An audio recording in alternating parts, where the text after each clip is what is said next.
হেই বন্ধু বান্ধৱীসকল, আজি আকৌ আহি গ'লো এটি নতুন ভিডিঅ' সৈতে। আজি লাওৰ পাত অলপ বেলেগ ধৰণে বনাম। তাৰ বাবে ৰঙা লাওৰ পাত ছিঙিব আহিছোঁ। বেছি নাই, দুই এটা আছে। এইটো আমাৰ বাহিৰা ঘৰ, খৰি থোৱা ঘৰ এইটো। তাতে ৰঙালাওৰ গছডাল উঠিছে।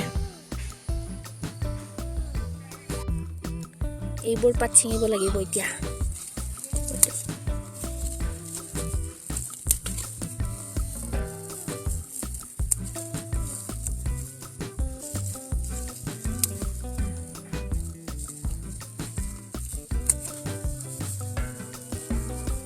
মাটিত উঠিছে, মানে মাটিত বগাইছে ৰঙালাওৰ পাত, ৰঙালাওৰ গছডাল।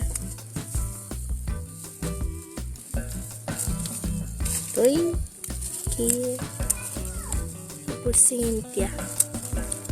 পাতটো আজি বেলেগকে বনাম, ৰঙালাওৰ পাত।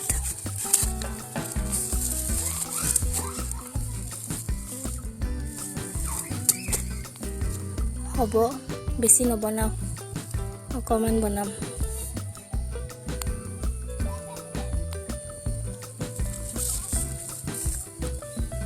ৰঙালাওৰ পাত বনাম যিহেতু দুটামান দালি আৰু জলকীয়া লৈ ল'লোঁ। এইকেইটা ধুনীয়াকৈ তিয়াই ল'ম, ধুই ল'ম ভাল কৰি অকণমান পানীত।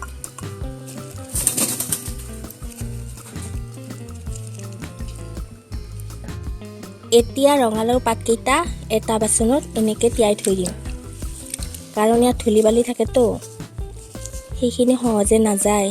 তাৰ বাবে অকণমান সময় তিয়াই থ'ব লাগিব এনেকৈ।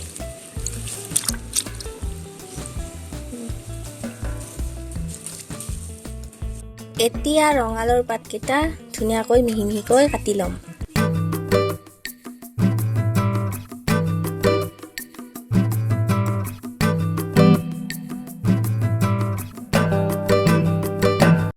এতিয়া কেৰাহীত তেল গৰম হোৱাত তাত দি দিলোঁ জলকীয়াখিনি।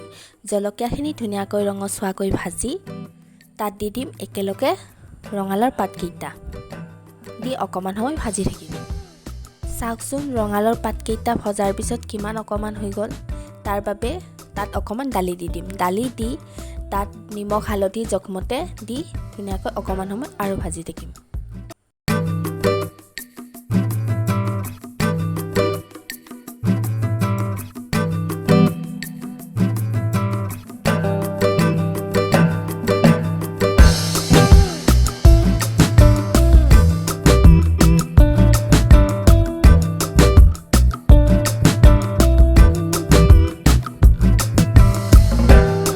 ধুনীয়াকৈ ভাজি হৈ যোৱাৰ পাছত তাত অকণমান পানী দি দিম। পানী দি অকণমান সময় উতলিব ৰাখি থৈ দিম। কেইটামান ভাজি থোৱা দৰিকণা মাছ আছিল। এইকেইটা মাছ বাচিবলৈ দিলে একেবাৰে মূৰটো ঘূৰাই যায়, খাবলৈ কিন্তু বিৰাট সোৱাদ। ইয়াৰে কেইটামান উতলি থকা আঞ্জাখনত দি দিম, বেলেগ সোৱাদ এটা আহিব।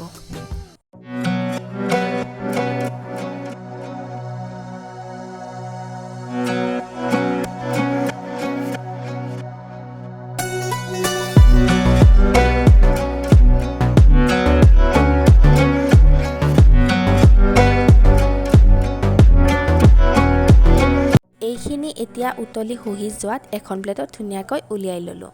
ৰঙালাওৰ পাত কেতিয়াবা এনেকৈ বনাই খাই চাবচোন, ভাল লাগে। তো আজিলৈ আহিলোঁ, বাই বাই।